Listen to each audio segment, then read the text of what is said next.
Hi everyone, and welcome to another SCPH replay sent in by the community. This time gonna be a ZVZ! And let's introduce our players here on Simulacrum on the bottom right. We are gonna have that red Zerg named GeoHenPH.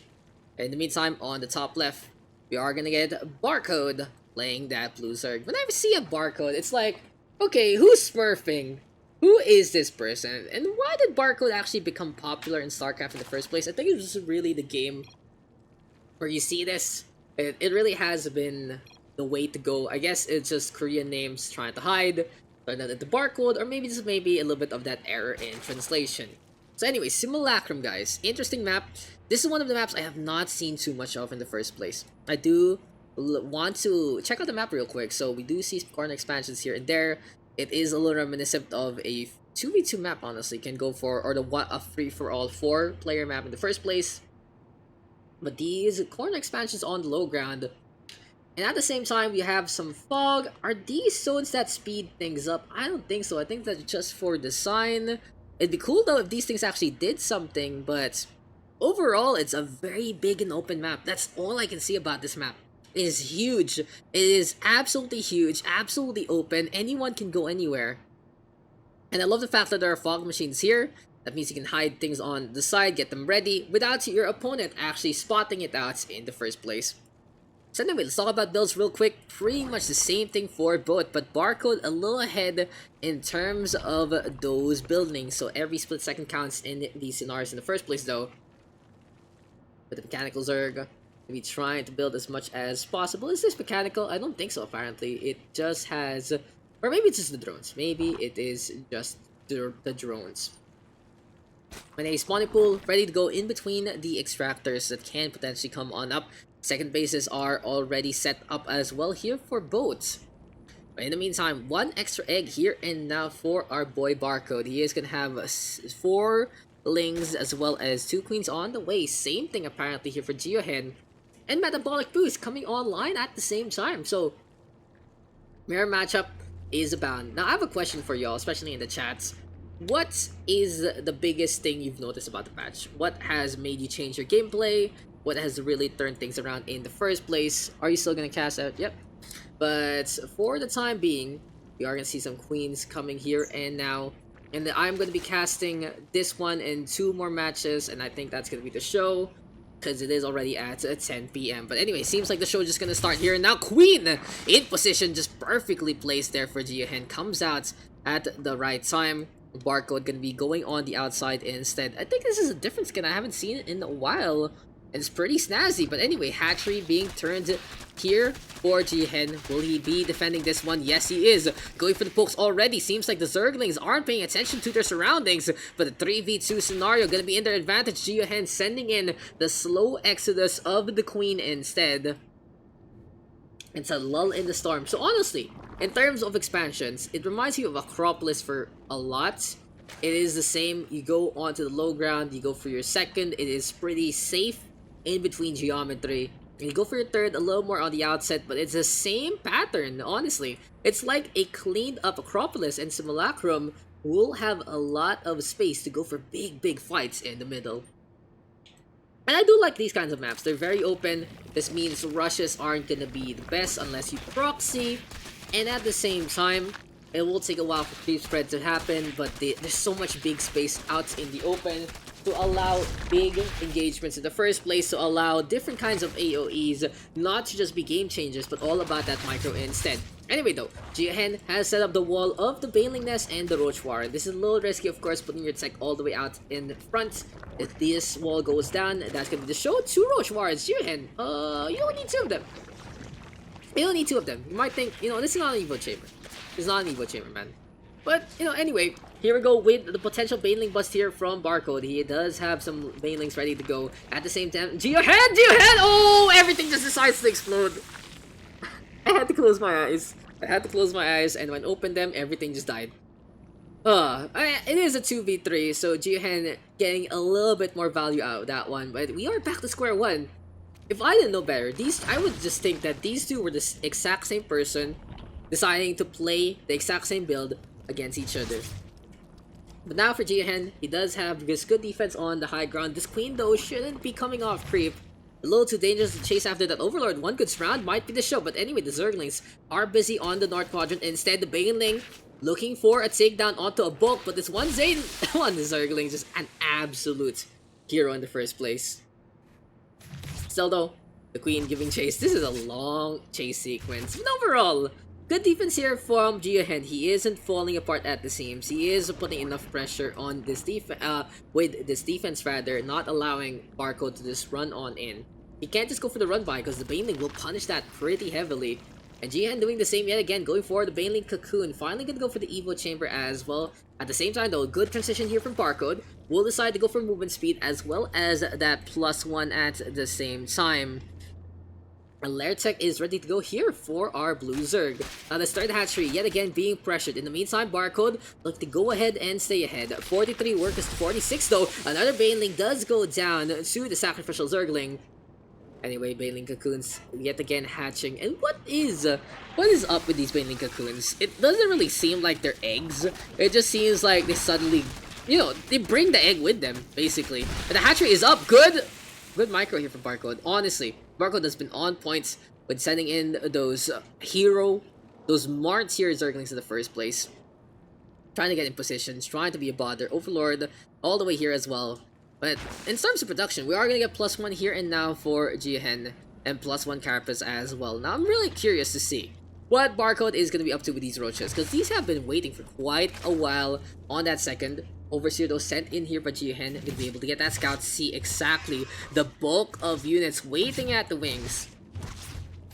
For now though, he wants to go to that main, just make sure that nothing is afoot, nothing that he isn't expecting. The Overseer though quite slow, and I've noticed this. No, it's back to Carapace not being upgraded. Movement speed for Overlords and Overseers are bigger investment back to 100. And it's not really the upgrade you can get at the start. It's like it was before.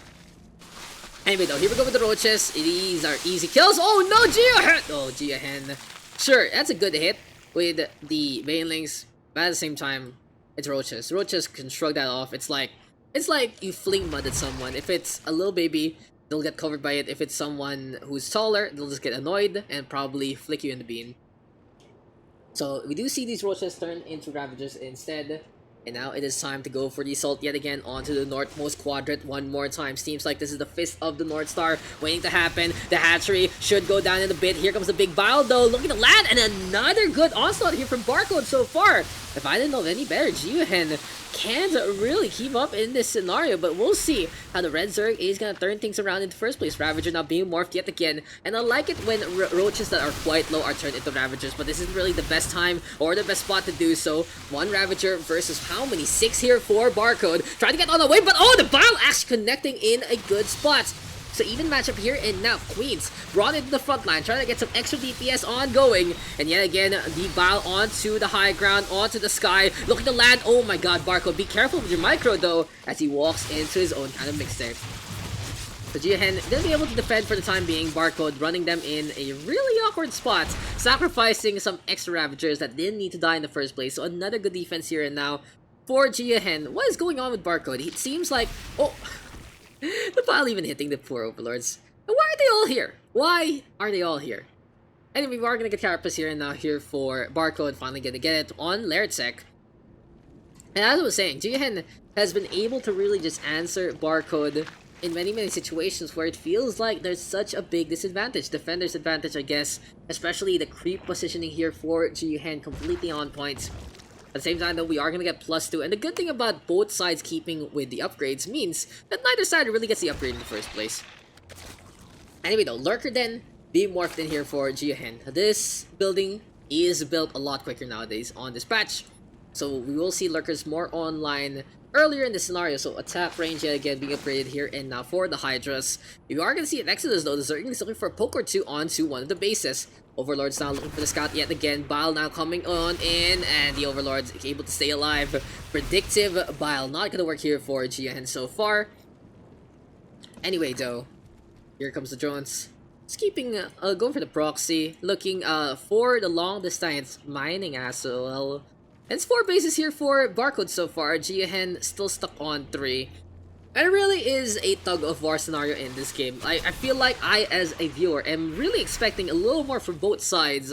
But at the same time, they just don't push or commit enough to get that satisfaction. I can't get no satisfaction because both sides are really just playing so conservatively in many scenarios. They're a little afraid of each other in the first place. And when both sides are afraid, then who's going to be going for the attack? GeoHen did go for the poke though. Good to see a little more forward thinking here and now for GeoHen. And he is going to go for some Hydras. I want to see some Lurkers though. And they might be pretty much game changers in this scenario. No upgrades as of yet. There are now 2 upgrades here for the Lurkers. Some range as well as that burrow speed. So it really depends right here, right now, on how GeoHen is going to play this out. Lurker is actually doing extra damage against armored, even though they are strong against light as well. But I like this here from Barcode. Does he actually scout out? Does he know the Lurker then is ready to go? Seems like it's not the case. He is just gonna go for the casual overseer just in case that there is burrow in the first place. And even though transitions, okay, that's a lot of drones going through the extractor. But this is a big army here and now for Barcode. He is at 127 supply so far. And GeoHen does spot this. He knows the attack is coming. He knows this is a fight, flight, or just roll over and die moment. So though, a lot of roaches here and now Hydras in behind. I would love to see how these Lurkers are going to be in position because more Lurkers are coming online here and now for our Red Zerg. It's going to be 5 ready to go. A handful of Lurkers looking to get in position yet again. Going for the transition though. Wants to defend that fort. At the same time, Barcode still waiting on. GeoHen knowing exactly what's going to be going on. The Overlord in position for that one. And it might be time for the army to be in the interception mode. The Lurker's not trying to burrow yet again. And this is such a perfect spot for them. Able to take care of the ramp and its entrance. Same time, same place. GeoHen transitioning to do the same. The Overseers are not in position though to spot that one as of yet. And the battle now raining on from above yet again. Seems like Barcode has done the same thing though. We are gonna have this Lurker on that low ground.